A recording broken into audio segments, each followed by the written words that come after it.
Everyone student, આપણે demo lecture કહીએ અથવા બ્રિજ કોર્સ કહીએ એમનો પહેલો લેક્ચર જે તમે જોયો છે એમાં મેથેમેટિક્સ આ માટે ઉપયોગી એની સમજૂતી લીધી. ઉપરાંત આપણે ગણ ચેપ્ટર મેથેમેટિક્સ સબ્જેક્ટમાં 11th સાયન્સમાં આપણે ગણ ચેપ્ટર ભણવાના છીએ.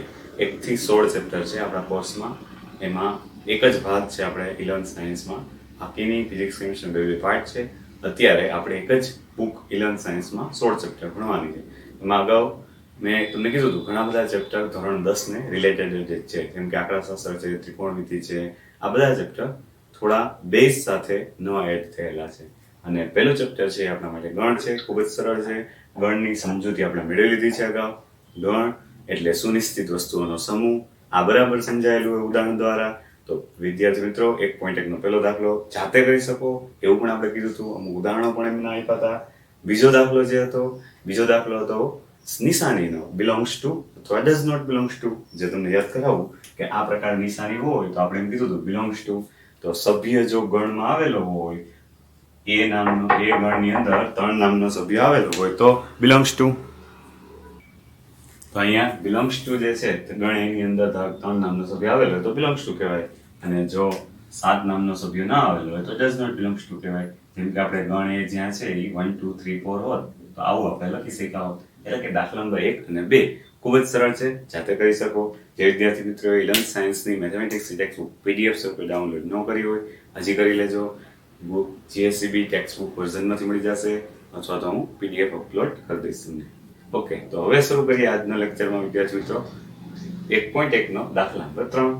ગણને યાદીની રીતે લખો. તો આપણે એ પણ સમજૂતી મેળવી હતી. ગણના 2 પ્રકાર હોય, યાદીની રીતે લખાયેલું હોય અથવા ગુણધર્મ રીતે લખાયેલું હોય. તો યાદીની રીતે લખો એમાં આપણે શું કરવાનું, તો કે જે ગુણધર્મ આપ્યો હોય તમને એનો સમજૂતી મેળવી અને એમાંથી યાદ કરીને ઘટકો લખવા. તો અહીંયા ત્રીજાનો પેલો દાખલો એવો છે, ગણ એ સ્વરૂપે આ લખવાની રીત જે છે એ ગુણધર્મની. x કે જ્યાં x એ પૂર્ણાંક છે, એટલે કે તમારે પૂર્ણાંક સંખ્યા પસંદ કરવાની છે. એટલે z માંથી એવું પણ કહી શકો. અને x ક્યાં આવેલો છે? -3 અને 7 વચ્ચે. તો વિદ્યાર્થી મિત્રો યાદ કરીએ તો -3 અને 7 વચ્ચેની જ સંખ્યા લેવાની છે, મીનિંગ કે -3 ને લેવાના નથી. તો -2 -1 0 1 2 3 4 5 6. હવે એનાથી આગળ વધી શકીએ નહીં. આ પૂર્ણાંક અને એવી કે જે આ શરતનું પાલન કરતી હોય એવી. તો યાદીની તૈયાર થઈ ગઈ. ખૂબ જ સરળ છે. નેક્સ્ટ 1 પોઈન્ટ એમાં બીજો દાખલો. x કે જ્યાં x એ 6 કરતા નાની પ્રાકૃતિક સંખ્યા. ગુણધર્મ જોઈને જ ખબર પડી જાય. ખૂબ ઝડપથી લખી શકીએ આપણે આ ગણની યાદ રીતે 1 2 3 4 5. એટલે આમાં કાંઈ જાજુ સમજાવવું પડે એવું નથી. ઓકે, ત્રીજો દાખલો એમાં ત્રીજાનો. x કે જ્યાં x એ જેના અંકોનો સરવાળો 8 થતો હોય, બરાબર સમજો, એના જે ડિજિટ છે એનો સરવાળો 8 થતો હોય તેવી 2 અંકની સંખ્યા. એટલે પહેલા તો આપણા મનમાં વિચારી જો 2 અંકની સંખ્યા એમાં અંકોનો સરવાળો 8 થતો હોય એ વિચારીને આપણે કહેવાનું છે એમાં કયા ઘટકો આવશે. તો તમે વિચાર્યું મિત્રો, અંકોનો સરવાળો 8 થતો હોય એ 2 અંકની સંખ્યા ઉપાડવાની છે. 2 અંકની સંખ્યા શરૂ જ ક્યાંથી થાય? તો 1 0 10 થી. અને ક્યાં સુધી લઈ જઈ શકો? 99 99. આમ તો વિદ્યાર્થી મિત્રો ફટાફટ બોલી શકે, પણ હું તમને વ્યાપક સ્વરૂપ સમજાવું છું કે આમાંથી જ આપણે સંખ્યા ઉપાડવાની અને અંકોનો સરવાળો, જેમ કે આપણે 1 2 લઈએ તો એના અંકોનો સરવાળો કેટલો થશે? 1 + 2 એટલે 3. તો આ આપણા માટે જરૂરી સંખ્યા નથી. આ વિદ્યાર્થી મિત્રો સમજી ગયા હોય તો એવી કઈ સંખ્યા સ્ટાર્ટ થશે તમે વિચાર્યું હોય તો મારી સાથે વિચારતા જાઓ. જેમને હજી બાકી હોય તો શરૂઆત 1 5 1 6 નહીં ચાલે, 1 7 ચાલશે, કારણ કે 17 એટલે કે સરવાળો 8. ત્યારબાદ 1 8 1 9 2 0 2 1 2 2 2 3 એવી એકેય નહીં ચાલે, કારણ કે ક્યાંય અંકોનો સરવાળો 8 નથી. 2 5 નહીં ચાલે. 2 6 ચાલશે, પછી 2 6 ચાલશે. આ રીતે બાકીની સંખ્યા વિચારો તો 3 5 4 4 44. ઓકે, હવે વિદ્યાર્થી મિત્રો 44 પછી 51 52 53 ચાલશે. તો એના પછી તમે યાદ કરી શકો 62. હવે તમને ખ્યાલ આવે કે આનાથી ઉલટી થઈ રહી છે. 71 અને છેલ્લે 72 73 એકેય નહીં ચાલે, પણ 80 ચાલશે. હવે પછી સંખ્યાના અંકોનો સરવાળો 8 કરતા વધી જાય છે, એ પણ નહીં ચાલે. એટલે આ અગત્યનું આવા ગુણધર્મોનો ઉપયોગ કરી એમાં આગળ હજી કન્સેપ્ટ કંઈક પૂછી શકાય. તો એના પછી વિદ્યાર્થી મિત્રો ત્રીજા દાખલામાં બીજા 4, 5 અને 6 દાખલા છે એ પણ જોઈએ. ગુણધર્મ આપેલો છે, યાદ રીતે તૈયાર કરીએ. 60 ના ધન અવયવ. તો 60 ના અવયવ વિચારીએ સૌથી પહેલા. તો આપને ખબર છે 12, 5, 60, પછી એવા પ્રકાર 10, 6, 60 એ બધા થાય. પણ આપણે બધા નથી જોતા. ધન અવયવમાંથી અવિભાજ્ય સંખ્યા બને ને એવા ગણની અંદર લખી દો. તો 60 ના 12 × 50, 4 તેરી 12 અને 5. તો હજી અવિભાજ્યમાં છુપાયેલા છે 2 ગુણાકાર 2 ગુણાકાર 3 ગુણાકાર 5 ઉપરાંત એક તો હોય જ અવિભાજ્ય અવયવ તરીકે સોરી. તો હવે આમાંથી આપણે શું પસંદ કરવાના? અવિભાજ્ય અવયવની ગણમાં એક જ વખત લખાય, રિપીટ થાય નહીં કોઈ સંખ્યા. તો ડી ગણની અંદર જવાબ સ્વરૂપે 60 ના અવયવ ખરા, ધન અવયવ ખરા અને અવિભાજ્ય સંખ્યા. તો એક તો લઈ ન શકાય કારણ કે એ તટસ્થ છે. તો 2 લઈ શકાય. તો ગણની અંદર 2. ત્યારબાદ 3 લઈ શકાય, રિપીટ કરવાનું નથી એટલે બીજો સભ્ય નહીં લેવાનો. ત્યારબાદ 5 લઈ શકાય. તો વિદ્યાર્થી મિત્રો અહીંયા 60 ના ધન અવિભાજ્ય અવયવ સ્વરૂપે ગણમાં આટલા જ ઘટકો મળ્યા. ઓકે, નેક્સ્ટ એના પછી ટ્રિગોનોમેટ્રી શબ્દ. ટ્રિગોનોમેટ્રી શબ્દના મૂળાક્ષરોનો ગણ. તો આપણે હમણાં જ કીધું એમ ગણની અંદર સભ્યનું પુનરાવર્તન થતું નથી, એને ધ્યાનમાં રાખવાનું છે. આવા ગણના ગુણધર્મ આપ્યો છે ને યાદની રીતે તૈયાર કરવા માટે. તો પહેલો શબ્દ ટી લઈ શકાય. T R I G O N. ઓ હવે ફરીવાર લેવાનો નથી. એમ તો કે એમ પણ જ લઈ શકાય. ઈ લેવાનો નથી કારણ કે એક વખત ઈ નથી આવ્યો તો ઈ. ટી નથી લેવાનો, આર નથી લેવાનો અને વાય. આ પ્રકારે ત્રિકોણમિતિ શબ્દના અક્ષરોનો ગણ થશે. ત્યારબાદ બેટર શબ્દના મૂળાક્ષરનો ગણ. તો ફરી પાછું એ જ રીતે તમે વિચારી જુઓ જાતે. બેટર શબ્દમાં શું થઈ શકે? તો કે બી નામનો લેટર લેવાનો, ઈ પણ લેવાનો, ટી 2 વાર છે એક જ વાર લેવાનો, ઈ આવી ગયો એટલે આ લેવાનો નથી, આર લઈએ. તો બેટર શબ્દના મૂળાક્ષરનો ગણ યાદ રીતે આ રીતે લખી શકાય. ત્યાર પછી દાખલા નંબર 4 વિદ્યાર્થી મિત્રો, નીચેના ગણને ગુણધર્મ રીતે લખો. હવે યાદીની રીતે ઘટકો આપેલા જ છે, એમાંથી આપણે ગુણધર્મ બનાવવાનો અને એ રીતે લખી દેવાનો. તો આ દાખલામાં ગુણધર્મ સ્વરૂપ કોઈ પણ હોઈ શકે.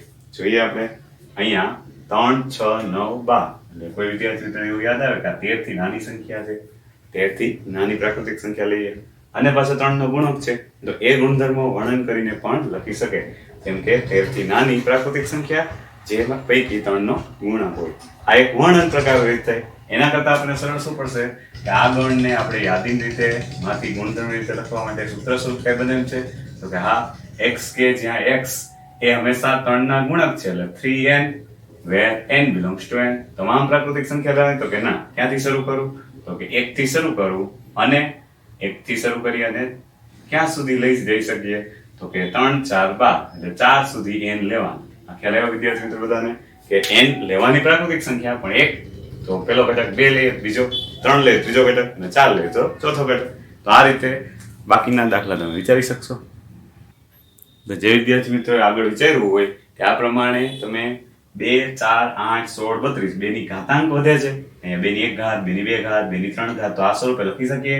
ગુણધર્મની ભાષામાં x અહીંયા જેમ પ્રમાણે છે k જ્યાં બોલી x, k જ્યાં x બરાબર 2n એટલે કે 2 ની ઘાતાંક સ્વરૂપે 1 ઘાત, 2 ઘાત, 3 ઘાત, 4 ઘાત ને 5 ઘાત કરો તો આવી જાય. તો એનો મીનિંગ તમામ પ્રાકૃતિક સંખ્યા નથી લેવાની, n belongs to n લેવાનો પ્રાકૃતિક. પણ ક્યાં સુધી? તો કે 1 થી શરૂ કરી અને 5 સુધીની તમામ સંખ્યાઓ. ઓકે, તો એવી જ રીતે ત્રીજો તમે જાતે વિચારી લો.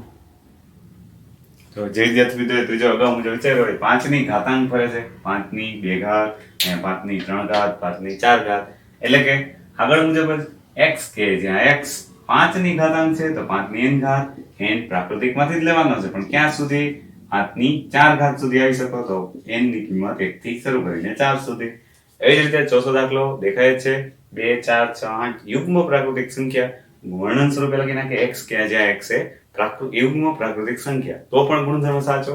અને સૂત્ર મુજબ લખવું હોય તો આ પ્રમાણે x કે જ્યાં x 2n નો મીનિંગ સમજી બધી બેકી સંખ્યા જ્યાં n ક્યાંથી લેવાના? તો કે belongs to n. હવે વિદ્યાર્થી મિત્રો બીજી કોઈ શરત એમાં ન આવે એટલા માટે કે પ્રાકૃતિક સંખ્યા અનંત ગણ.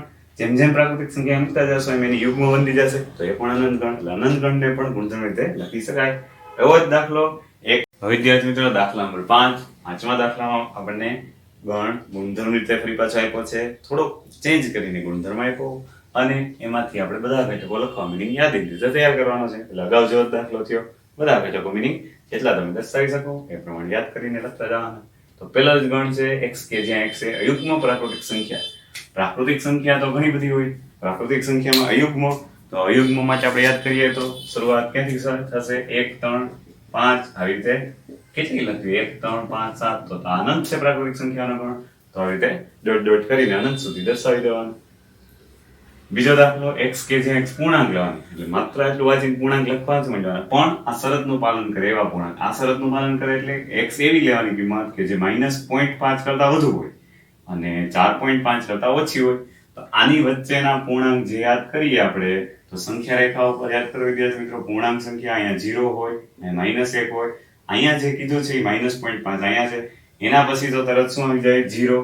તો બી ગણની અંદર સભ્ય સંખ્યા તરીકે પહેલા 0 આવે, પછી પૂર્ણાંક કોણ આવે? 1, પછી 2 3 4 લઈ શકાય કારણ કે 4.5 કરતા નાના કહેવાય. 5 તો કે ના લઈ શકાય કારણ કે 4.5 કરતા વધી જાય. તો આ પૂર્ણાંક સંખ્યાઓ નક્કી થઈ ગઈ. ત્યારબાદ x કે જ્યાં x પૂર્ણાંક લેવાના, પણ આ શરતનું પાલન થતું રહ્યો. હવે થોડુંક વિદ્યાર્થી મિત્રો અસમતામાં સમજવું પડશે. આ શરતનો મીનિંગ એવું સમજવાનો, એવી સંખ્યાએ મૂકી શકાય કે જેનો વર્ગ 4 કે 4 થી ઓછો થતો હોય. સમજો બરાબર? ઘણા વિદ્યાર્થી મિત્રો 4 થાય એવી જ લે, એવું નથી.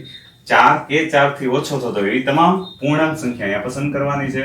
તો હું શરૂઆત 0 થી કરું.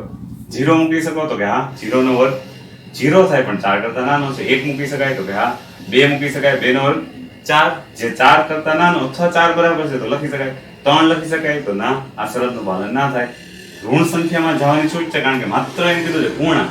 તો z માંથી ગમે એ સંખ્યા આવી શકે. -1 લઈ શકાય કારણ કે એનો વર્ગ તો 1 જ થાય. -2 લઈ શકાય કારણ કે એનો વર્ગ 4 થાય. -3 ન લઈ શકાય. -3 નો વર્ગ ઘણા વિદ્યાર્થીઓ મિત્રો ભૂલી જાય. -9 કરી નાખે, ખરેખર 9, જે 4 કરતા નાના ન કહેવાય. એટલે આટલી જ સંખ્યાઓમાં યાદી રીતે તૈયાર કરી શકીએ.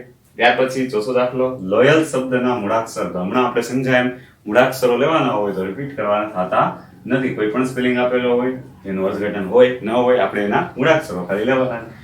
L O Y A અને ફરીવાર રિપીટ થાય નહીં. એટલે આ પ્રકારે એના યાદ રીતે તૈયાર થશે.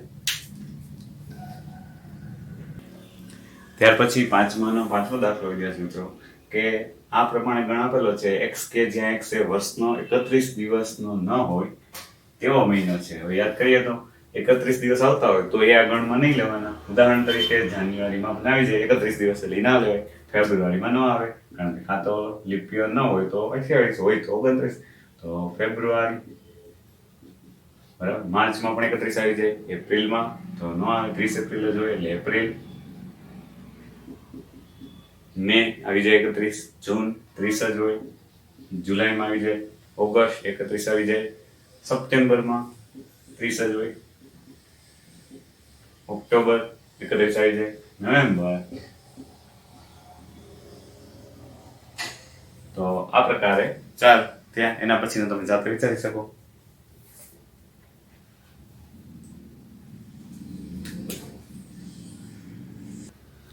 વિદ્યાર્થી મિત્રો જાતે વિચારવા એટલે કહું કે તમે જાતે વિડીયો લેક્ચર જોતા હોય ત્યારે જ તમને વિચારવાનો ટાઈમ મળે, એટલા માટે પોઝ કરી અને હું તમને વિચારવાનું કહું છું, કારણ કે સરળ છે દાખલા.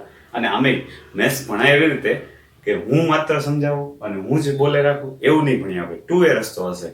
હું સમજાવું એક દાખલો તો સાથે તમે 2 દાખલા જાતે ગણી શકો, એવો આપણો હંમેશા પ્રયત્ન રહેશે. અને ખરેખર હાયર મેથેમેટિક્સમાં એ જ સાચું છે. આપણો મગજ કેટલો દોડે છે, અમારે તો રસ્તો ચીંધવાનો હોય કે આ તરફ જવાનું.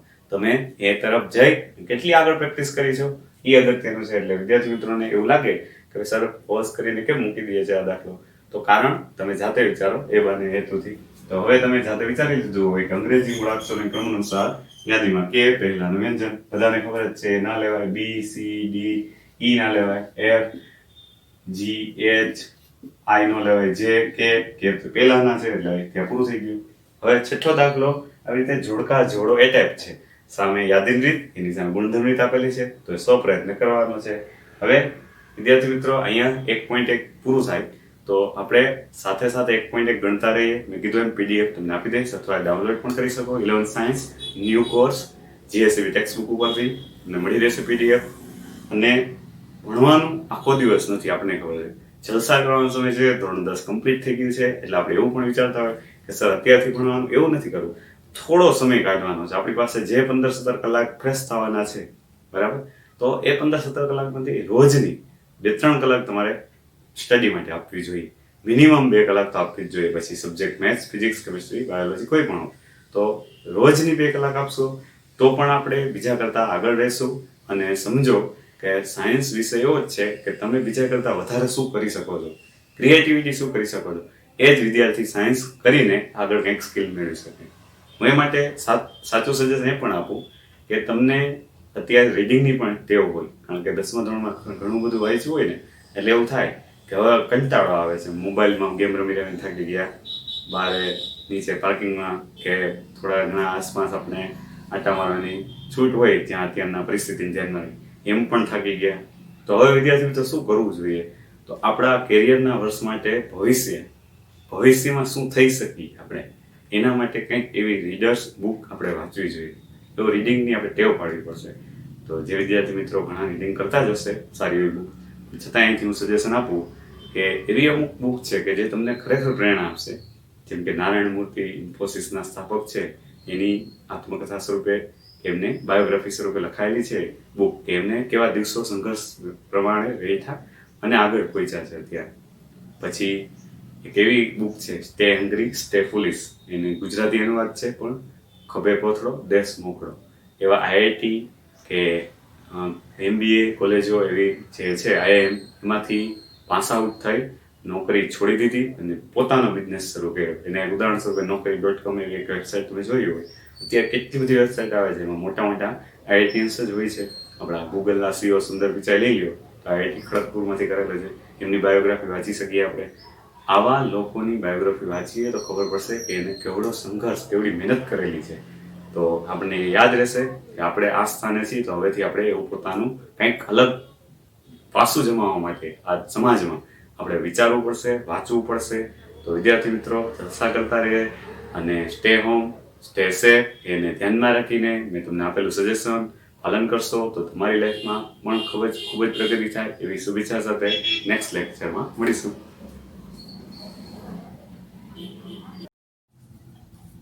હેલો એવરીવન, યુટ્યુબ ચેનલ આપનું સ્વાગત છે. 11th સાયન્સ આપણે રેગ્યુલર અભ્યાસક્રમ ભણવાનું શરૂ કરી દીધું છે એવું જ વિચારીએ આપણે, કારણ કે આપણે મેથ્સમાં અગાઉ 1.1 ની થિયરી, 1.1 એક્સરસાઇઝ અને લાસ્ટ 2 સમ તમને જાતે આપ્યા હતા.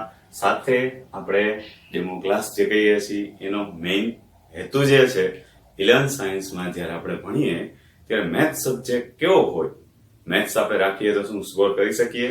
વિદ્યાર્થી મિત્રોને અગાઉ પણ આપણે કીધેલું છે 10th નું મેથ્સ અને 11th નું મેથ્સ ઘણું જુદું છે, કારણ કે અહીંયા પ્રેક્ટિકલી મેથ્સ, એપ્લાઇડ મેથ્સ છે જે આગળ જતા એન્જિનિયરિંગમાં અથવા તો એવા પ્રકારના કોઈ પણ કોન્સેપ્ટ જે મેથ્સ વગર શક્ય ન હોય, એટલે એવા પ્રકારનું મેથ્સ હાયર મેથેમેટિક્સ ભણવાનું છે જેને આપણે એપ્લાઇડ મેથ્સ પણ કહી શકીએ. અને સરળ છે ઘણું, 10માના ટોપિક રિવિઝન થશે પણ થિયરમ સ્વરૂપે યાદ રાખવાની કઈ જરૂર નથી, કારણ કે 12th સાયન્સનું પેપર હોય કે 11th સાયન્સ સંપૂર્ણપણે 100% દાખલા સ્વરૂપે જોઈ કોઈ થિયરી આવતી નથી. થિયરી માત્ર સમજૂતી મેળવવાની, દાખલા ગણવા માટે. તો આપણે એવું જ ચેપ્ટર શરૂ કર્યું છે, પહેલું ગણ ચેપ્ટર. એમાં આપણે 1.1 એક્સરસાઇઝ કમ્પ્લીટ કરી. હવે 1.2 ની થિયરી માટે અમુક સમજૂતી જે વ્યાખ્યા સ્વરૂપે છે જે સમજીએ. આમ તો ઘણાના પરિચયમાં પણ હોય, જેમ કે નામ પરથી ખબર પડે શાંત ગણ. તો શાંત ગણ એટલે એકદમ ડાયો ડમરો ગણ, એવું આપણે સરળતાપૂર્વક યાદ રાખી શકીએ. તો ફાઇનાઇટ સેટ ઇંગ્લિશમાં એમ કહીએ, શાંત ગણ એટલે ફાઇનાઇટ સેટ, જે ગણમાં સભ્યોની સંખ્યા ગણી શકાય, જે ગણમાં સભ્યોની સંખ્યા ગણી શકાય આવા ગણને આપણે શાંત ગણ કહીએ છીએ. અને સાથે વિદ્યાર્થી મિત્રો આપણે એવું પણ કહી દઈએ કે કોઈ પણ ગણમાં સભ્યોની સંખ્યા દર્શાવવા માટેનો સંકેત, સભ્યોની સંખ્યા દર્શાવવા માટેનો સંકેત નંબર ઓફ એ કહીશું. સભ્યોની સંખ્યા નંબર ઓફ એ એટલે ગણ એમાં સભ્યોની સંખ્યા, બરાબર. આવો સંકેતનો આપણે ઉપયોગ કરશું. આવું લખેલું હોય નંબર ઓફ એ, અને વાંચશો એવી રીતે n બ્રેકેટમાં એ છે એટલે નંબર ઓફ એ. તો આને નંબર ઓફ એનો મીનિંગ ગણ એમાં સભ્યોની સંખ્યા. તો જે ગણમાં સભ્યોની સંખ્યા ગણી શકાય હોય તેમ તેને શાંત ગણ કહેશું. તો આનું અર્થઘટન તો એવું થાય કે આમાં નંબર ઓફ એ મળશે. નંબર ઓફ એ 5 મળે, 50 મળે, 1000, લાખ એ વાંધો નથી, કરોડો મળે તો વાંધો નથી, પણ સભ્યોની સંખ્યા ગણી શક્યા એટલે આપણે એને શાંત ગણ કહી શકાય. એવી જ રીતે અનંત ગણ તો એનાથી અલગ છે. અનંત ગણ નામ ઉપરથી જ ઓપોઝિટ ખબર પડી જાય, ઇન્ફાઇનાઇટ સેટ, ઇંગ્લિશ એનું ઓપોઝિટ ઇન્ફાઇનાઇટ સેટ છે. તો જે ગણમાં સભ્યોની સંખ્યા ગણી નથી શકતા એવા ગણને શાંત ગણ ન હોય એટલે કે અનંત ગણ કહેશું. અને ડાયરેક્ટલી સમજૂતી મેળવી હોય તો શાંત ન હોય તેવા ગણને અનંત ગણ કહેવાય. આનો મિનિંગ આમાં નંબર ઓફ એ નહીં મળે. ગમે એ રીતે કરીએ આપણે કે ભાઈ નંબર ઓફ અહીંયા દર્શાવી શકાય નહીં, નંબર ઓફ એ દર્શાવી શકાય નહીં. આ સમજૂતી છે આપણી. અને આગળના કન્સેપ્ટમાં આ નોંધ સ્વરૂપ આપણે નંબર ઓફ એ દર્શાવી શકાય નહીં. આમાં નંબર ઓફ એ કહી શકાય નંબર ઓફ એટલા છે. ઓકે, હવે અગત્યની વ્યાખ્યા જે તમે ઘણી બધી વાર યુઝ કરશો, ખાલી ગણ. એના ઇંગ્લિશ નામ null set, void set, empty set આવું પણ કહી શકો. ઘણા વિદ્યાર્થી મિત્રો એવું થાય કે આવું કેમ લખેલું છે, ક્યાંક એવો ઉલ્લેખ હોય તો આપણને ખબર પડે. તો નામ પરથી ખબર હોય એ ગણ એવો છે કે જે ખાલી છે, એમાં એક પણ સભ્ય નથી. તો નામ પરથી જેની વ્યાખ્યા ખ્યાલ આવી જાય, એક પણ સભ્ય ન હોય તેવા ગણને ખાલી ગણ કહેશું. બરાબર. તો આનું અર્થઘટન હવે બરાબર ધ્યાનમાં રાખજો. નંબર ઓફ અહીંયા મારે દર્શાવવા છે. મિનિંગ કે ધારો કે એક ગણ છે એમાં એક પણ સભ્ય નથી, છગડીયો કૌંસ એમને મૂકી દીધો. અહીંયા આપણે એમ કહીએ કે એ ગણ બરાબર આવી રીતે લખેલો છે, એ ગણ બરાબર. આમાં એકેય સભ્ય દેખાતો નથી, તો નંબર ઓફ એ લખવા હોય તો એટલે કે ગણમાં સભ્યોની સંખ્યા 0 એવું કહી શકાય. વિદ્યાર્થી મિત્રો અહીંયા અર્થઘટન એવું થાય ગણ એમાં એક પણ સભ્ય નથી, એટલે આ રીતે પણ લખી શકાય. તો આને પણ ખાલી ગણ કહેશું. એટલે ટૂંકમાં યાદ રાખવા માટે જેમાં નંબર ઓફ એ 0 એવા તમામ ગણને ખાલી ગણ કહેવાય. ખાલી ગણ દર્શાવવા માટેનો આ એક સંકેત છે, અથવા ફાઈ આવી રીતે પણ દર્શાવી શકાય ખાલી ગણ દર્શાવવાનો સંકેત. તો વિદ્યાર્થી મિત્રો આ પ્રકારે સંકેત ખ્યાલ આવી ગયો કે ખાલી ગણનો સંકેત કાં તો ફાઈ લખી શકાય અથવા છગડીયા કૌંસમાં કાંઈ જ ન હોય તે. હવે એના પછીનો અગત્યનો ગણ એકાકી ગણ. એકાકી ગણ નામ પરથી જ ખબર પડે, છૂટું નથી પાડવાનું. એકાકી એમ નથી કરવાનું આપણે, એક માત્ર સભ્ય એક જ હોય એટલે સિંગલ ટોન સેટ એવું પણ ઇંગ્લિશ કહી શકાય. તો જે ગણમાં માત્ર એક જ સભ્ય હોય, માત્ર એક જ સભ્ય હોય તેવા ગણને એકાકી ગણ કહેશું. ઉદાહરણ તરીકે ગણ એની અંદર આ પ્રકારે સભ્ય હોય એ બરાબર કોઈને કોઈ સભ્ય એટલે સ્મોલ એજ લખું. તો અહીંયા નંબર ઓફ એ કેટલા થયા, તો અહીંયા નંબર ઓફ એ 1 થયા. આનો અર્થઘટન નંબર ઓફ એ જેમાં 1 થાય, શોર્ટકટ સ્વરૂપે જે ગણમાં સભ્યોની સંખ્યા માત્ર એક જ દેખાય તો આવા ગણને એકાકી ગણ કહે છે. આ ગણને આપણે એકાકી ગણ કહેશું, શોર્ટકટ સ્વરૂપે એવું યાદ રાખી શકાય. એટલે આ સમજૂતીમાં તમારે ધ્યાનમાં શું રાખવાનું છે વિદ્યાર્થી મિત્રો, કે શાંત ગણ સભ્યોની સંખ્યા ગણી શકાય, અનંત ગણ સભ્યોની સંખ્યા ન ગણી શકાય, અને ખાલી ગણ એટલે એક પણ સભ્ય નથી, શોર્ટકટમાં નંબર ઓફ એ 0 છે, નંબર ઓફ એ 1 છે તો એકાકી ગણ કહેશું. આ બધા પોઈન્ટ એવા છે કે જે દાખલામાં આપણને પ્રેક્ટિકલી આપણને એવો ગણ આપીને પૂછશે કેવા પ્રકારનો ગણ છે, તો ત્યાં વ્યાખ્યા કોઈ લખવાની તમારે નથી, માત્ર ને માત્ર આ જે સમજૂતી છે એનો ઉપયોગ કરવાનો છે. એટલે જ આપણે કહીએ છીએ એપ્લાઇડ મેથ્સ છે કે વ્યાખ્યા લખો એવું ક્યાંય તમને 11th સાયન્સમાં ક્યારેય પૂછાતું નથી. માત્ર એનો ઉપયોગ કરી અને લોજિક જે એની અંદર થાય એ પ્રમાણે એનો ઉપયોગ કરવાનો થાય. ત્યાર પછીની સમજૂતી સમાન ગણ. વિદ્યાર્થી મિત્રો નામ પરથી ખબર પડી જાય બે ગણ સમાન ક્યારે કહેવાય, ગણ એમાં જેવા સભ્યો જેટલા સભ્યો એ જ ગણ બી માં હોય તો આ બંને સમાન ગણ કહેવાય. ટૂંકમાં આપણે એવું મગજમાં રાખવું. અહીંયા સમજૂતી સ્વરૂપ એમ છે કે ગણ એ અને બી ને આ બંને ઘટકો માટે ગણ એના તમામ ઘટકો જે હોય એ જ ગણ બી ના તમામ ઘટકો દેખાય તો ગણ એ અને બી સમાન ગણ કહેવાય, અને એને સંકેતમાં a બરાબર b વડે દર્શાવે. એટલે આપણને એવી સમજૂતી આપે કે આ બંને સમાન ગણ છે કે નહીં, એક યાદીની રીતે આપેલો હોય, બીજો ગુણધર્મ રીતે આપેલો હોય. તો ડાયરેક્ટ એમ નથી કહેવાનું સમાન નથી, ગુણધર્મની રીતમાંથી યાદીની રીત તૈયાર કરતી જવાની અને બંનેના ઘટકો જોવાના, એના એ જ છે એટલા જ સભ્યો ગણ એમાં છે જેટલા બી માં છે તો સમાન ગણ કહેશું. આનો ઉપયોગ કરશું આપણે એક્સરસાઇઝમાં. હવે એક્સરસાઇઝ 1.2 શરૂ કરીએ વિદ્યાર્થી મિત્રો, જે આપણા કન્સેપ્ટ સમજાય એના આધારિત. પહેલો દાખલો છે નીચેનામાંથી કયા ગણ ખાલી ગણના ઉદાહરણ છે, એટલે ખાલી ગણ દર્શાવે કે નહીં એ આપણે સમજાવવાનું છે. તો એમાં 4 પેટા વિભાગ છે, ગુણધર્મ સ્વરૂપે ગણ આપેલા છે. પહેલો 2 વડે વિભાજ્ય અયુગ્મ પ્રાકૃતિક સંખ્યાઓનો ગણ. તો પહેલું કામ આપણે શું કરીએ, 2 વડે વિભાજ્ય સંખ્યાઓ વિચારીએ, 2 4 6 8 10 અપ ટુ, બરાબર. તો આવી તો અનંત સંખ્યાઓ મળશે, પણ આપણે એમાંથી અયુગ્મ પ્રાકૃતિક સંખ્યા ગોતવી હોય તો કે પહેલા તો વિભાજ્ય હોય 2 વડે, તો એ કોઈ દિવસ અયુગ્મ હોય નહીં. આનું અર્થઘટન આ ગણની અંદર તમે સભ્યો ગણવા જાઓ તો એકેય લખી શકતા નથી, કારણ કે 2 4 6 8 એ બધા આના આધારિત, પણ અયુગ્મ એકેય નથી. તો આ ગણની અંદર એક પણ સભ્ય ન હોવાથી શું કહી શકાય, ખાલી ગણ દર્શાવે. આવું આપણે જવાબ સ્વરૂપે દર્શાવવાનું છે, બરાબર. સમજૂતી છે ખાલી. એના પછીનો બીજો યુગ્મ અવિભાજ્ય પ્રાકૃતિક સંખ્યાઓનો ગણ. તો પેલું કામ આપણે પ્રાકૃતિક સંખ્યા એટલે સમજી ગયા 1 2 3 થી શરૂ થાય, એમાંય અવિભાજ્ય એટલે 2 3 5 7 11 એ પ્રકાર. એમાં પણ યુગ્મ એટલે તો 2 3 5 7 માં એક બે યુગ્મ છે, બે નામની સંખ્યા યુગ્મ છે. પછી 3 5 7 11 13 17 19 23 એકેય યુગ્મ આવતી નથી. તો માત્ર એક સભ્ય છે. ખાલી ગણ છે કે નહીં? તો કે ના, ખાલી ગણ ન દર્શાવે.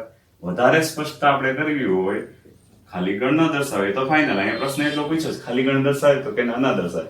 પણ વધારે આપણે જે શીખ્યા છે એમાં સ્પષ્ટતા કરવી હોય, માત્ર એક સભ્ય હોવાથી એકાકી ગણ કહી શકીએ.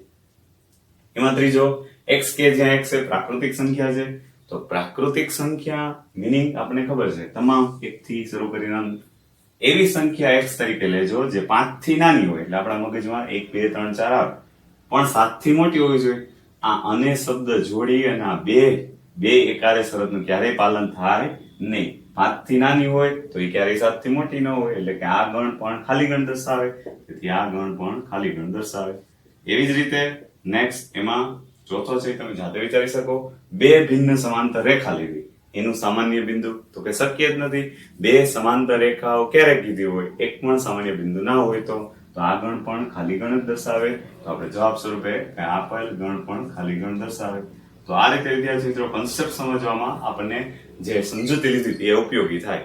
ટૂંકા પ્રશ્નોમાં આવી રીતે કઈ પૂછી શકે, એમસીક્યુમાં ક્યાંય ગણનો ઉલ્લેખ કરી ખાલી ગણ ન આપે, આવી રીતે કંઈક ગણનો ઉલ્લેખ કરીને સમજૂતી આપે. તો આ કોન્સેપ્ટ જરૂરી છે, ખાલી ગણ, એકાકી ગણ. પણ એની વ્યાખ્યા આપણે યાદ નહીં રાખીએ, સમજવા માટે લખીએ.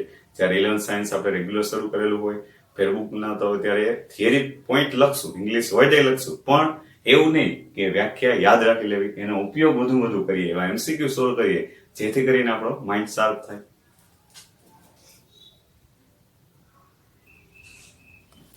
હવે વિદ્યાર્થી મિત્રો દાખલા નંબર 2, નીચેનામાંથી કયો ગણ શાંત ગણ છે અને અનંત ગણ છે એ આપણે નક્કી કરવું છે. શાંત ગણ કયો, અનંત ગણ કયો, બરાબર? તો હવે આના માટે આપણે શું કરીએ કે રકમમાં જે માહિતી આપણને આપેલી છે એનો ઉપયોગ, વર્ષના મહિનાઓનો ગણ. તો આપણને ખબર છે વર્ષમાં 12 મહિના હોય તો શાંત ગણ થયો આપણા માટે. તો આપણે ખાલી સમજૂતી આપવાની છે, યાદની રીતે ગણ તૈયાર કરવાની જરૂર નથી. જવાબ સ્વરૂપે શાંત ગણ 1 2 3 અહીંથી જ દેખાય છે, ડોટ ડોટ ડોટ અનંત સંખ્યાઓ છે. તો એનો મીનિંગ આ આપણા માટે અનંત ગણ એટલે ઓળખાણ છે આપણા માટે. 1 2 3 ડોટ ડોટ ડોટ, પણ 99 અને 100 પૂરું થઈ ગયું. તો આ સભ્યોની સંખ્યા 100 ગણી તો શકાય, એટલે આ પ્રકારનો ગણ શાંત ગણ થઈ ગયો આપણા માટે. ત્યાર પછી 100 કરતા મોટા ધન પૂર્ણાંકોનો ગણ. હવે વિદ્યાર્થી મિત્રો 100 કરતા મોટા ધન પૂર્ણાંકો શરૂઆત 101 થી કરીએ. ધન પૂર્ણાંક છે એટલે 102 103 104 આવું તો અનંત સુધી ચાલે રાખવાનું. તો આનો મીનિંગ એવો પ્રકાર થયો અનંત ગણ. અને એના પછી વિદ્યાર્થી મિત્રો 99 કરતા નાની અવિભાજ્ય સંખ્યાઓનો ગણ. તો હવે એ પણ આપણા માટે જાણવું, 99 કરતા નાની લેવાની છે. પછી અવિભાજ્ય સંખ્યાઓ એટલે 2 3 5 7 શરૂ કરો તો એક સમય એવો આવે કે એ સભ્યોની સંખ્યા ગણી શકાય, એટલે શાંત ગણ 99 કરતા નાની છે એટલા માટે.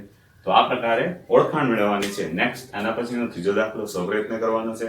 એ પણ શાંત ગણ છે કે અનંત ગણ, ઓળખાણ મેળવવાની છે, પણ ગુણધર્મ રીતે ગણ આપેલા છે. તો એ પ્રયત્ન કરી અને સ્ટે હોમ સ્ટે સેફ આ સૂત્રને ધ્યાનમાં રાખી આપણે આ પ્લેટફોર્મ ઉપર મળતા રહેશું.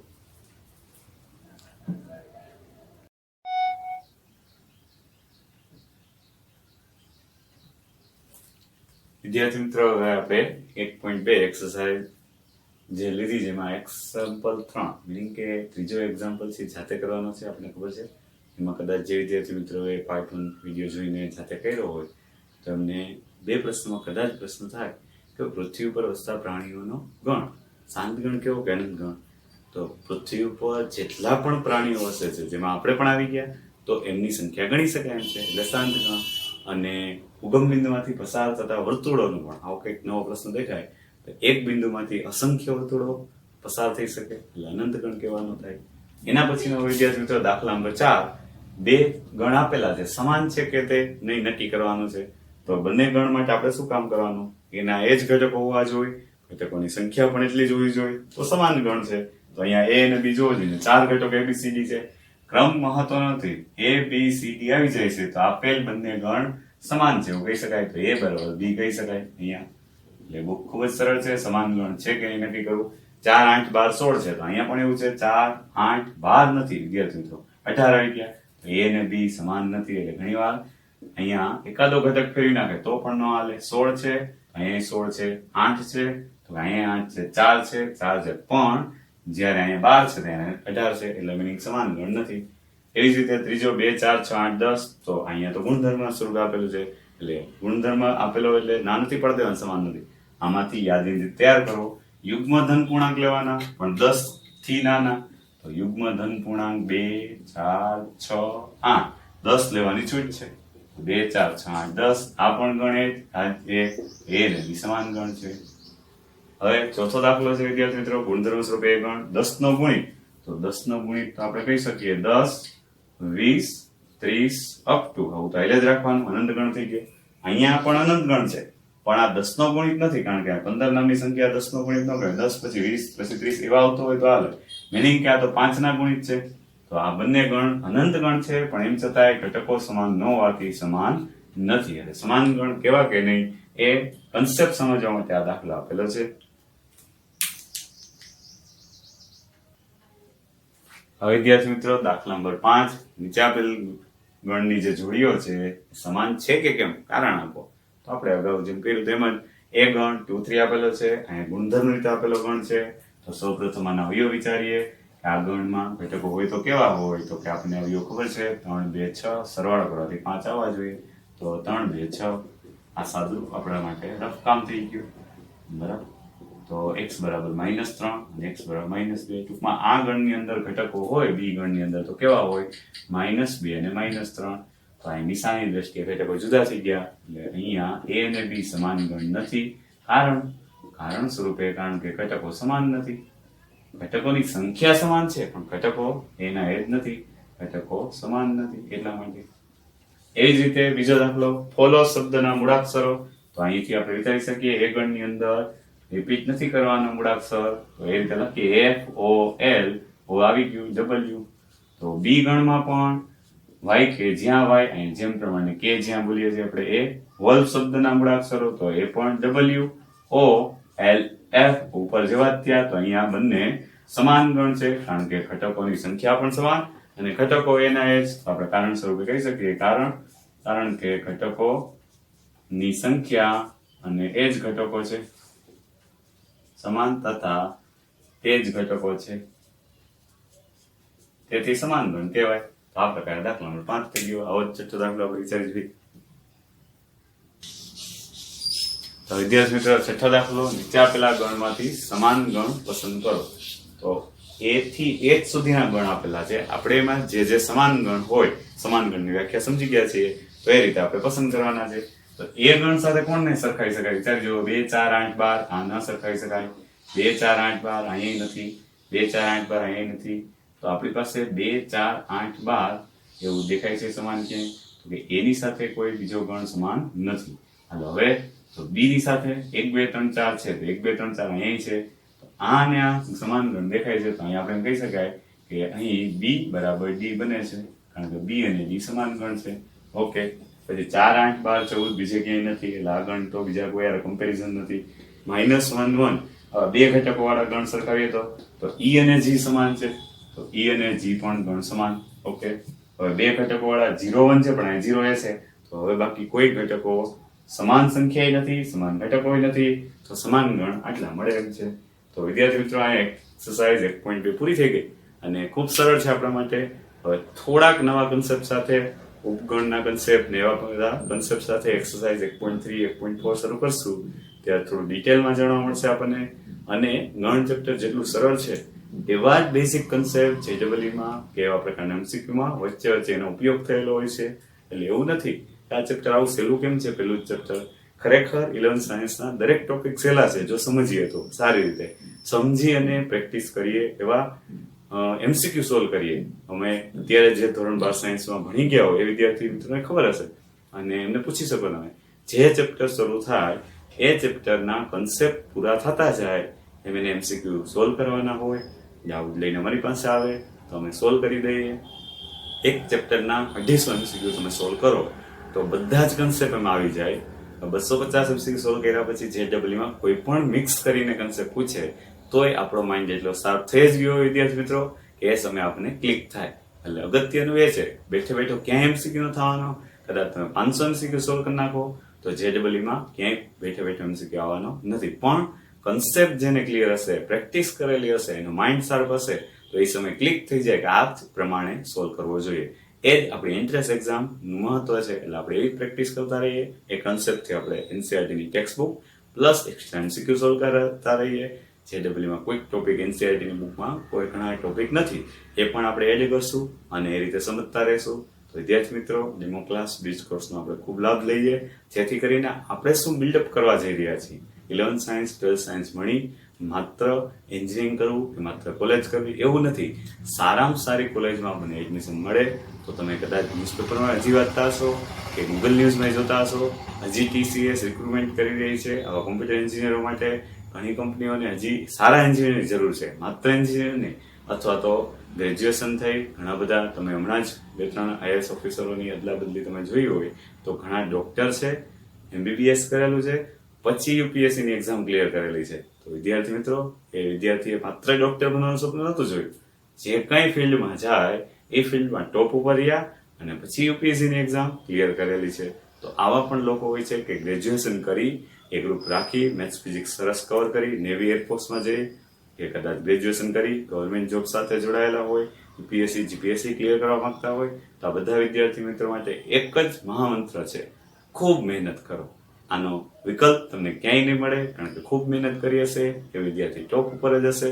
એટલે કોઈ પણ ફિલ્ડ, એ ગ્રુપ, બી ગ્રુપ, સાયન્સ કે કોમર્સ, સારામાં સારી મહેનત હોય આપણી તો આપણે ટોપ ઉપર રહીએ. એટલે ટોપ ઉપર રહેવા માટે આપણે એવું ફિલ્ડ પસંદ કરીએ કે જે આપણું માઇન્ડ શાર્પ બનાવે અને ટોપ ઉપર આપણને ઇઝીલી લઈ જાય. અત્યારે કદાચ 2 વર્ષ એવું બને વિદ્યાર્થી મિત્રોને રસ્તો એક કપરો લાગે, કારણ કે જ્યારે બધા જલસા કરતા હોય, જ્યારે આપણે ખૂબ ભણતા હોય, પણ એ લાઈફ તમારી બદલી દેશે. તમે આખી લાઈફ જલસા કરશો અને ઘણા બધા લોકો મજૂરી મહેનત કરતા હશે. ત્યારે આપણું મહત્વ સમજાશે કે આપણે સાયન્સ કરી, આપણે ખૂબ ભણી, મહેનત કરી અને ટોપ ઉપર છીએ, તો આજે લાઈફસ્ટાઈલ આપણી સારી છે.